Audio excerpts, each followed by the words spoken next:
السلام علیکم دوستو، آج جس مسجد میں نے جمعہ کی نماز پڑھی وہاں پر شیخ نے جو شیخ صاحب تھا انہوں نے یہ منشیات پر ایک زبردست خطاب کیا، اور اس میں یہ فرمایا کہ یہ لوگ اللہ رب العالمین کے غضب کے حقدار ہے، یہ ہمارے مستقبل کو تباہ کر رہے ہیں، اور اس پہ میں ویڈیو اس لیے بنا رہا ہوں تاکہ آپ لوگ اس چیز سے باز آ جائے اور اللہ رب العالمین کی طرف رجوع کرے۔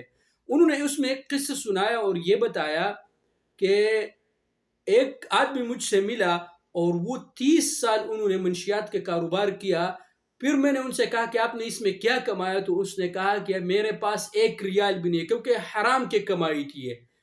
تو میرے پیارے دوستوں اور بھائیوں، خدا کا واسطہ اگر آپ ان چیزوں میں ملوث ہے تو اس چیز سے باز آئے، بالکل اس طرف توجہ مت دے، اور اگر آپ نے کیا بھی ہے تو اللہ رب العالمین کی طرف رجوع کرے۔ اللہ رب العالمین تو بتائے بھی آپ کا توبہ قبول کرے گا، لیکن اس مقدس سرزمین پر اس چیز سے باز آئے، اس طرح کی حرکت مت کرے۔ اس میں آپ کے بھی شرمندگی ہے، آپ کے فیملی کے بھی شرمندگی، اور پورے پاکستانیوں کی شرمندگی ہے۔ لہٰذا خدا کا واسطہ اس طرح کی چیزوں سے باز آ جائے، ورنہ قریب ہے کہ آپ پکڑا جائے گا، اور پھر آپ کو پتہ ہے کہ 15 سال 20 سال اور اس طرح کے کاروبار جو کرتے ہیں اس کی سزا جو ہے وہ موت ہے۔ تو باز آ جائے اس طرح کی چیزوں سے۔